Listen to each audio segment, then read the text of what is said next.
Yuk kan rekam. Dah, Ini makam langsung ya. Pada malam yang berbahagia Selesai nih, ini selesai ya. Rekan selesai bagaimana? kita telah dapat hadir Ketuk untuk di hadapan pemirsa Pak Masjid Tuk benar. Raudatul Jannah, di hadapan Masjid Kebun Surga. Mudah-mudahan kita semua masuk surga. Amin ya Allah. Para hadirin hadirat, bahwa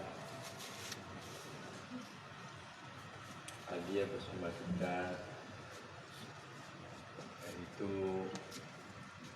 dari wali-wali Nangro, mulai dari Jakarta juga ada yang dari Takengon, ada yang dari Tenggara, ada dari Melabu, Kuala Pesisir, dan juga ada di Apian.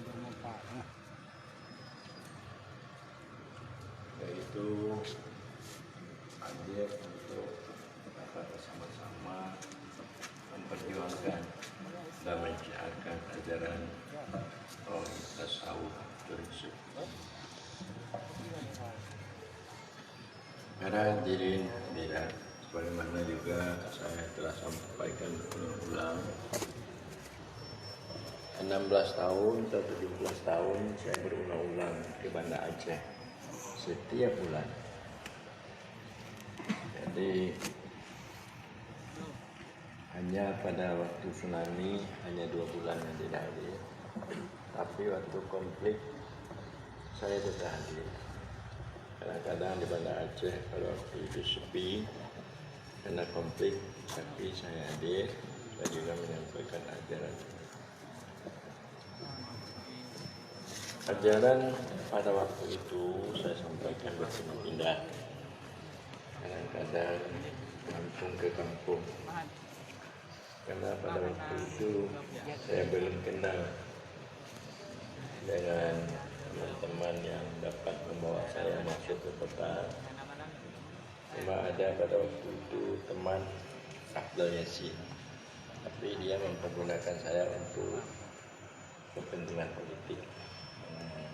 Maknanya untuk kepentingan PKB. Hanya saya tidak lama bersama beliau di Aswaja, dan saya hanya bersama teman-teman. Ada kalau itu Nasrul Ali, ada Tengku Halimi, Papi belum ada lagi, belum ada Pak, belum ada Papi. Sehingga saya tidak bisa masuk kota karena belum ada Papi. Hanya main pinggir-pinggir pada aja. Jadi oleh Tuan Guru Tengku Muhammad Saleh dari Malaysia berkunjung sama saya, saya lihat Abu terus menerus antara kampung-kampung, desa ke desa. Kalau saya pening, jadi kita buatlah seminar. Jadi buat seminar ini itu gagasan dari Malaysia, Tuan Ibrahim. Ayah sekali aku menyampaikan dari desa ke desa dengan jalan pada waktu itu yang sangat parah, sulit. Bila ada aspal kampung ke kampung. Para hadirin hadirat, saya ke Banda Aceh 16 tahun, tapi saya belum ada sambutan dari ulama-ulama Aceh. Kedatangan saya, kepayahan saya untuk datang, saya menyampaikan ilmu pengkajian tauhid tasawuf Turki. Tapi saya ke Malaysia 2 kali saja. Saya ke Malaysia berkunjung, mengantarkan anak sekolah. Orang Malaysia sangat perhatian, sangat peduli, dan kemana-mana mereka itu ikut. Sampai kalau saya di Penang, dari Kelantan datang, dari Malaka datang, dari Johor datang, sekedar untuk bertemu. Begitu ulama-ulama yang ada di Malaysia. Tapi ulama-ulama Aceh sampai sekarang mereka menyesatkan saya. Mereka sehingga baru-baru ini terjadi, yaitu dari masyarakat yang didorong oleh ulama untuk membuat anarkis, pelemparan batu ke mobil sehingga pecah-pecah mobil rusak, dan juga ada orang sehingga ada yang babak belur keluar darah dari itu. Ini di Aceh Jaya, di Abdiya, dan juga di Klub Utara, di daerah saya di Kota Pajang, dan juga di daerah-daerah lain seperti di Aceh Timur, dan juga seperti di Matang, dan juga seperti di Gurugo, di Bakar Balai. Ini adalah pekerjaan-pekerjaan anak-anak muda yang di belakangnya ulama-ulama menuduh saya membawa ajaran seperti mengatakan Allah Muhammad, pendapat Abdul Karim Al-Jili saya benarkan, dibenarkan oleh Tengku Amran, pendapat Abdul Karim Al-Jili Allah Muhammad, berarti Allah telah jadi Muhammad. Jadi orang MPDT Abu Amran menyembah Muhammad, membenarkan mengembalikan dhamir huwa kepada insan, berarti insan itu sudah jadi Allah. Jadi Engku Amran sudah jadi Allah. Jadi pahamnya itu paham kafir, paham murtad, menjadikan orang kafir. Maka oleh karena itu harus dibasmi, kalau perlu dibunuh. Jadi itu daripada ulama Aceh. Jadi bayanglah, karena ulama-ulama di Aceh ini kurang memahami ilmu tasawuf dan kesufian. Bagaimana kita maklumi bahwa agama ini terdiri dari 3 komponen.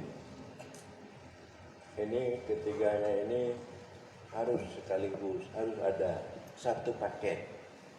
Pertama, mengetahui hukum syara fikih, untuk kita mengetahui bagaimana beribadat, cara rukun sah batal beribadat dan bermuamalah, berhubungan dengan manusia, bagaimana kita tahu kawin, apa cara kawin, menjual beli, bagaimana jangan riba, itu muamalah, itu hukum fikih. Kita mengetahui wajib Allah naik haji, bagaimana wajib haji, rukun haji, kita tahu, itu fikih. Kita disuruh berzakat, kapan sampai nisab.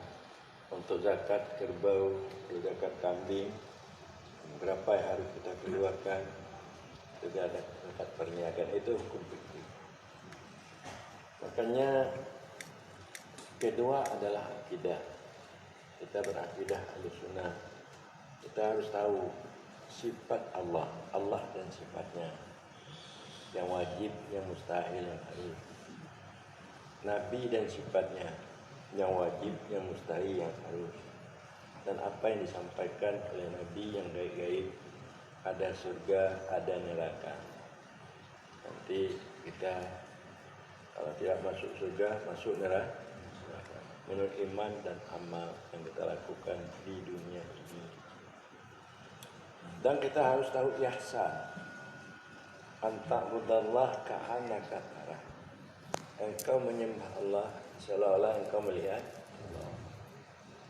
Dengan apa kita lihat Allah? Apakah dengan mata kepala? Apa dengan mata hati? Kita melihat, menyaksikan Allah dengan mata roh, dengan syuhud, dengan bermusyahadah. Karena roh ini merupakan cahaya daripada zat Allah, maka dia dekat sekali dengan zat Allah. Menyaksikan zat Allah hilang, roh kita, cahaya roh hilang, kembali kepada zat semata-mata. Agar dengan demikian kita dapat menghilangkan ananiyah, keakuan kita. Sebagaimana kita berzikir dalam tarikat Syatariyah, la ilaha illallah, tidak ada aniyahku selain Allah. Ananiyah maksud batinku selain Allah, kecuali ananiyahku adalah Allah. Ananiyah batin kita ini adalah Allah. Tidak ada batin kita selain Allah. Tidak boleh batin kita ini kita sangkutkan dengan diri kita. Itu Allah. Hilang ananiah, kesombongan. Jangan kita melihat kita bangga dengan pekerjaan kita. Kita bangga dengan harta kita. Kita bangga dengan kedudukan pangkat kita. Karena itu bukan milik kita. Milik Allah diperpinjamkan kepada kita sementara. Jadi untuk paham ihsan kesucian ini, menghilangkan ananiah, untuk meningkatkan akhlakul karimah pada diri kita. Akhlak, tahukah Anda akhlak? Akhlak itu satu sifat yang ada pada diri kita. Kalau sifat itu baik, mudah kita melakukan amal-amal yang baik tanpa pikir, tanpa berpayah-payah. Tetapi kalau pada diri kita ada akhlak yang jelek, maka akan timbul perbuatan jelek tanpa pikir, tanpa berpayah-payah. Makanya untuk supaya ada sifat yang ada pada diri kita baik, makanya kita pandai bertawakal, menyerahkan urusan kita kepada Allah. Kita pandai tauhid, menyerahkan diri kita kepada Allah. Kita pandai taslim, menyerahkan ilmu kita kepada Allah yang lebih tahu. Kita pandai bermurakabah, yaitu keringan hati kita kepada Allah. Jadi kita pandai imbisan. Nah, imbisan ini artinya keterbukaan. Kalau kita sama Islam tidak boleh kita berpolitik-politik, itu tidak boleh keterbukaan. Apa yang teringat sampaikan. Saya telah kita tahu apa kemauan kita dan apa yang harus dia bantu kita. Keterbukaan, imbisan. Jadi kita pandai ketua, melihat kelebihan orang, hak orang, melupakan hak kita dan kelebihan kita, supaya kita nyambung dengan orang. Orang senang berteman dengan kita. Kalau kita hanya melihat kelebihan kita, hak kita, tidak melihat kelebihan orang, hak orang, orang tidak mau berteman dengan kita. Jadi oleh karena itu akhlak yang bagus. Itu yang akan diangkat dalam ihsan, dalam ilmu ketasawufan. Syekh Azhari mengatakan di dalam kitab Johar Maknun, kahabada tarikatus sufiyah tahdi ila martabatil aliyah. Alangkah bagusnya tarekat sufi dapat mengangkat engkau, menunjuki engkau kepada martabat yang tinggi. Martabat yang tinggi, ma'rifat. Apa martabat yang tinggi? Ma'rifat. Martabat yang tinggi di bawah ma'rifat, akhlak yang bagus. Itu martabat yang tinggi. Kalau sudah ada ma'rifat pada Anda, itu martabat tinggi. Semua orang sayang pada Anda. Makhluk-makhluk sayang pada kita. Jangankan orang Islam, orang-orang kafir sayang pada kita. Kalau ada makrifat, maka dikatakanlah al-makrifatu ra'sumali. Makrifat itu adalah modalku. Kalau kita bisa dapat bermakrifat, lebih bahagia itu dari kita punya emas 1 gunung. Daripada kita punya pangkat, pangkat yang tinggi. Karena saya telah coba untuk melatih makrifat. Kemana-mana saya dihormati. Saya pergi ke Sulawesi, jamaah banyak yang datang. Saya pergi ke Jawa, di mana-mana orang hormat. Karena saya melatih supaya saya dapat bermakrifat. Makrifat yang dimaksud paling kurang makrifat khawas. Paling kurang. Kalau dapat makrifat khawasul khawas. Makrifat terbagi 3. Ada makrifat awam. Makrifat awam, kita sekedar tahu sifat-sifat Allah yang wajib, yang mustahil, yang harus, untuk membedakan sifat kadim dengan sifat yang baru, sifat makhluk dengan sifat khalik. Itu makrifat awam. Jadi makrifat yang demikian itu artinya belum sampai ke tingkat mulia, maksud sudah boleh paling kurang ma'rifat tauhid kalam untuk mensahkan iman. Adapun ma'rifat khawas, cahaya keberadaan Allah itu masuk ke dalam hati kita. Cahaya keberadaan sifat Rahman Rahimnya ini, sayangnya Allah terlihat dalam hati kita.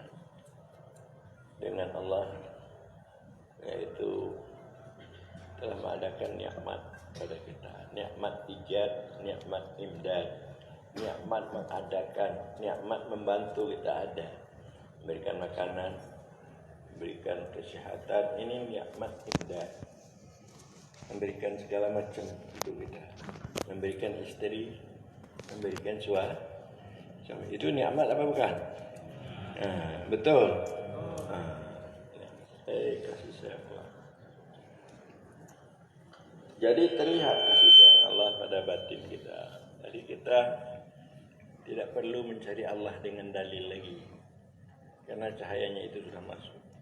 Allah itu lebih dekat pada kita daripada alam semesta. Itu dikatakan makrifat khawas.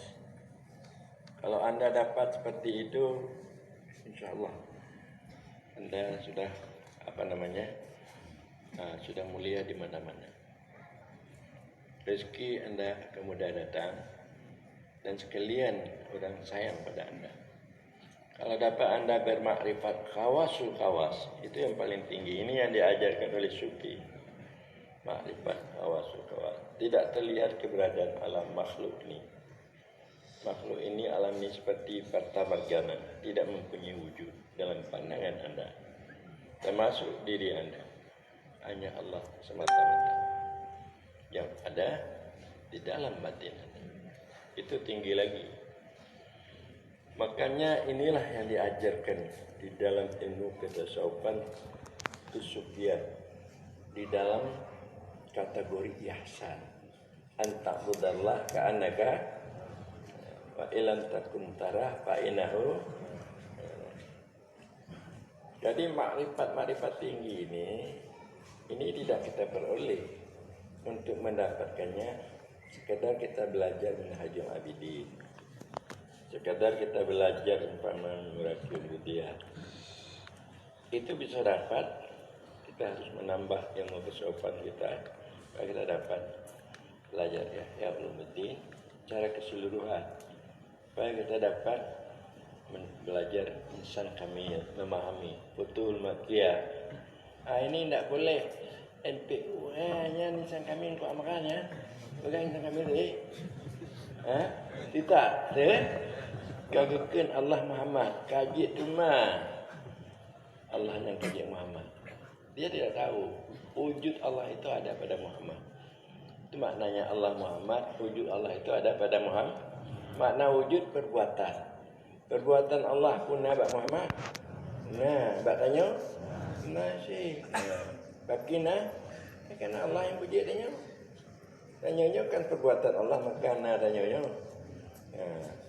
Segala makanan, minuman, ya itu dari Allah. Jadi perbuatan Allah. Sifat Allah, bak tanya. Bentuk rupa tanyanya, tahu juga bentuk rupanya. Kehendak tahunya lagi nya. Kehendak Allah ada sifat Allah, dan hanya bisa berkemauan karena kemauan Allah menyana ma tasya'una illa masyaallah. Tidak kamu kehendaki melainkan barang yang dikehendaki oleh Allah. Zat Allah pun katanya. Zat punya anak zat Allah pandai tekar tanya. Tekar tanya dari kambing. Dari zat kambing. Tekar alam semestanya ada bandum dari zat dari Allah makanan tanya. Cuma Allah itu hanya bertempat kepada tanya. Hanya bertempat Allah bertanya. Karena Allah itu tidak berbentuk, tidak berupa, tidak semisal. Dia bersifat laisa kamitslihi syai' huwa sami'un basir. Tapi dia ada. Dia itu, Allah itu meliputi sekalian alam. Wallahu muhitum bil alamin. Allah itu meliputi. Jadi di dakwah Dia dengku-dengku anak hukumnya hulul dan ittihad. Hulul dan Allah mengikuti sekalian Allah. Wa ma'akum Allah beserta kamu. Berarti Allah kamu tempat tak kamu. Kamu tempat tak kan? Pada tema bertempat kadim pada baharu. Kalau ada kadim hancur baharu, hilang baharu. Karena kadim itu adalah asal daripada baharu. Lagi yang pamaji ngontira menyekanai gadoh tidak. Gadoh ti karena asal siranya bahi. S umpama S dengan I. Asal S dari I. Jadi kembali kepada asalnya. Jadi begitulah kadim yang baru dia tidak bertempat. Karena kadim itu sifatnya kadim, dia itu laisa kamitslihi syai', baru sifatnya baru, asal baru dari kadim, maka baru itu hancur dengan sebab ada kadim.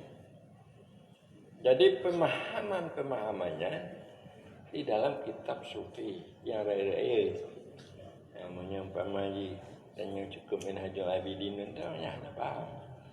Hanya menerangkan akabah.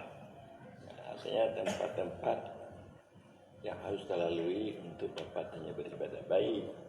Jadi bagaimana tempat-tempat supaya kita dekat dengan Allah untuk mendapat ma'rifat yang baik. Yang perlu kita tasawuf yang tinggi-tinggi. Namanya Minhajul Abidin, akabah bagaimana supaya kita dapat beribadah istiqamah.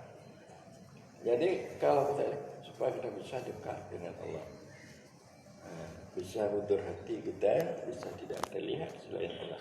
Ya hanjiknya, nyan tidak punya kagadoh, tanya berarti kaji ku Allah, tanya ya. Kata tanya kagadoh, lampu tu hanjik ku Allah mah. Tanya Allah. Tanya Allah. Yang kembandung perasaan. Kau gadoh tanya kagadoh cuma tubuh tanya anak. Perasaan.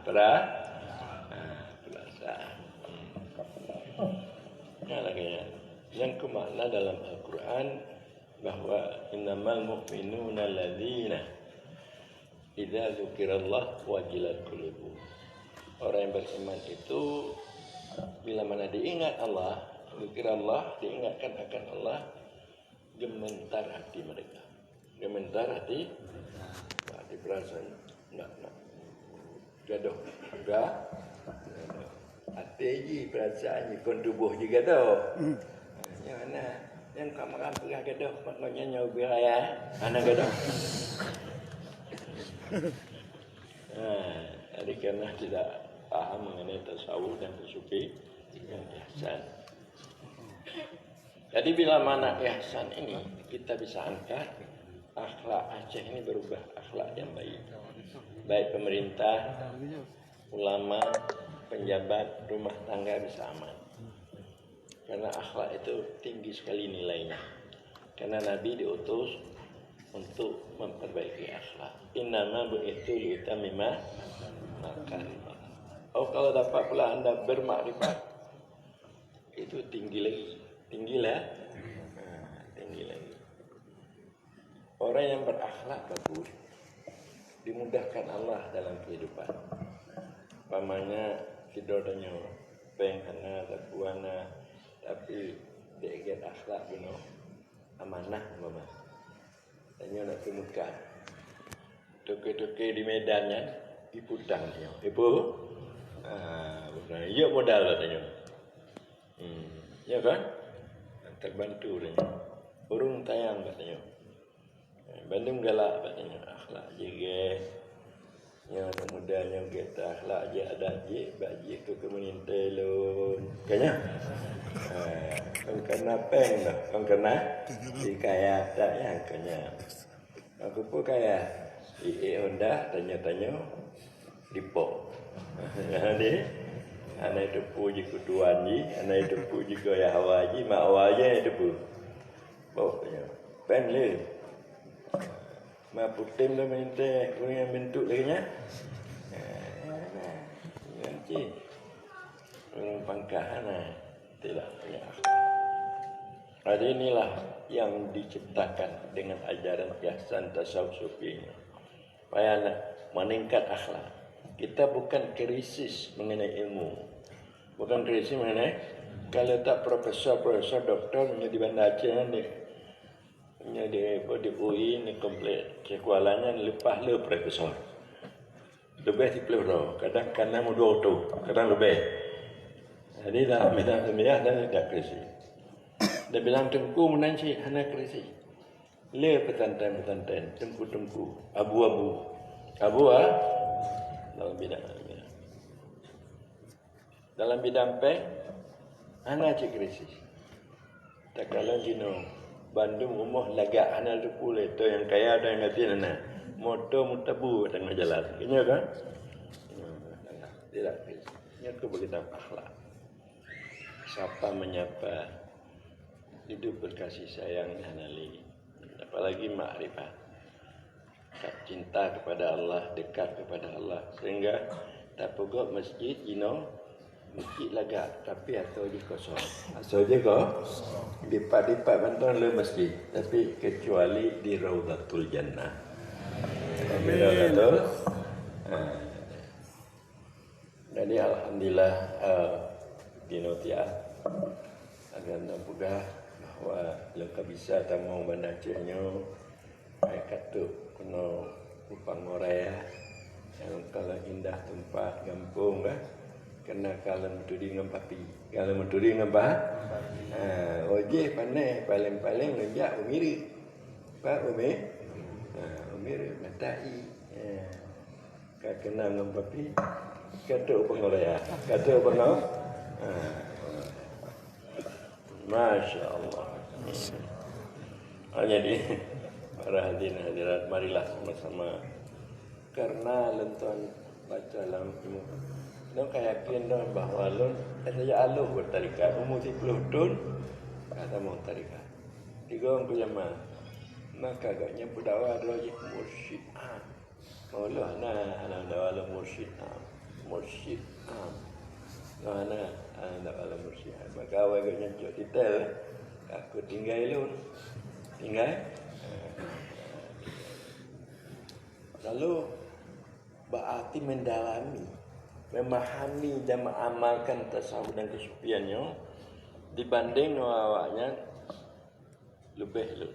Kerana lu selalu bertawajuh di mana-mana, kerana lu selalu berdakwah di mana-mana, mengindahkan pengajian, mengajar senantiasa tiap hari membuat pesantren yang kubuk lu dia.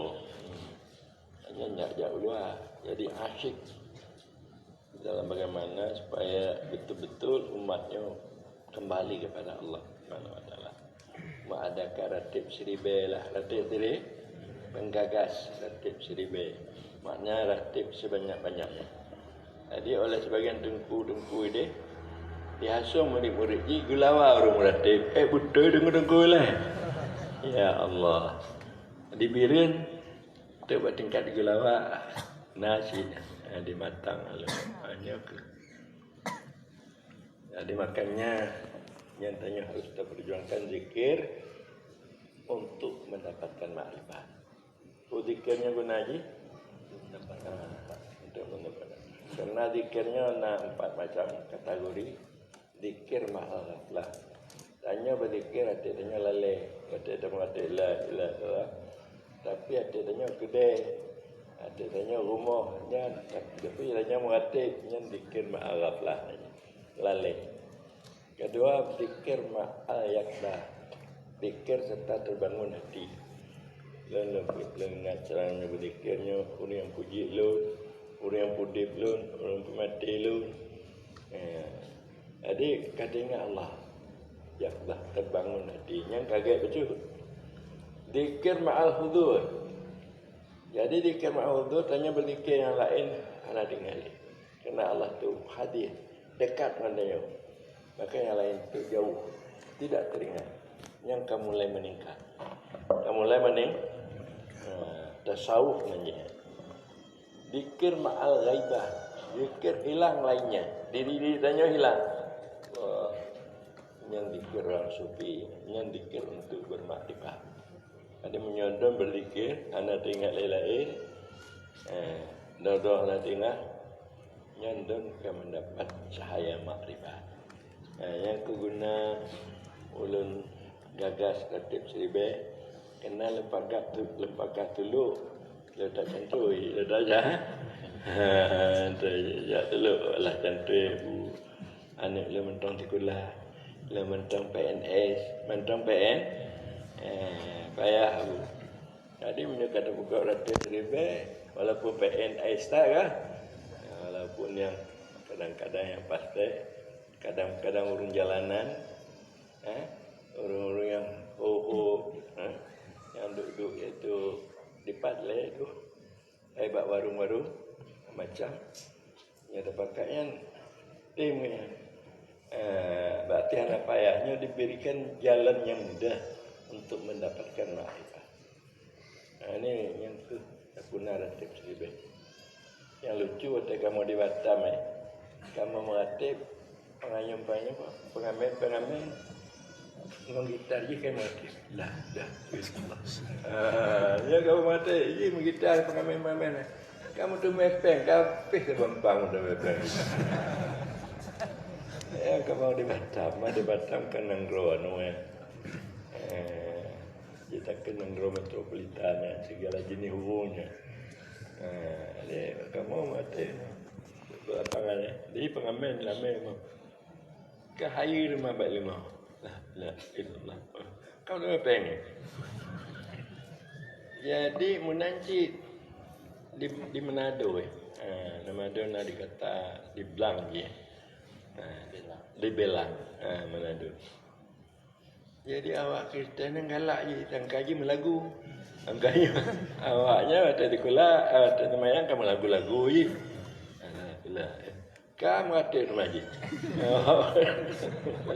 Galak. Kata mau Islam. Pada dua boleh tamu Islam.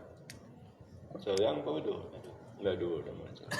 Jadi waktu pegang-pegang teratak nak acara kan dibantu. Bantu untuk budak. Bayar dekat dengan di Aceh, di Tengku-tengku Aceh di Gulawa. Ya Allah. Ya Allah. Habis ni. Nah, yang kebeda akhlak Aceh. Yang ke Makkah Acehnya kejadian berdarah tidak henti-hentinya. Tidak henti-henti. Nah, karena telah menghilangkan ajaran kesufian. Lihdai nalam gak tiga lamnya naliga tapu. Mupoh do tapi do. Mana piu-piu. Naliga. Mupoh le tanya. Konggok tak apa tanya tak apa. Hanya akan timbul mupoh tungku makan gua aja.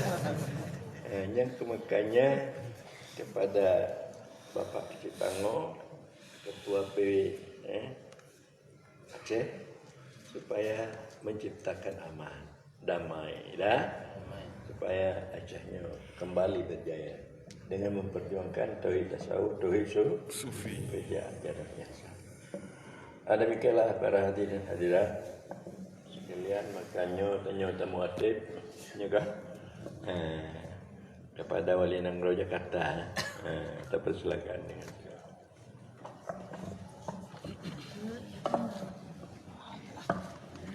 Astaghfirullahaladzim Alladzi la ilaha illa huwal hayyul qayyum wa atubu ilaih. Astaghfirullahaladzim Alladzi la ilaha illa huwal hayyul qayyum wa atubu ilaih. Astaghfirullahaladzim Alladzi la ilaha illa huwal hayyul qayyum wa atubu ilaih. Allahumma على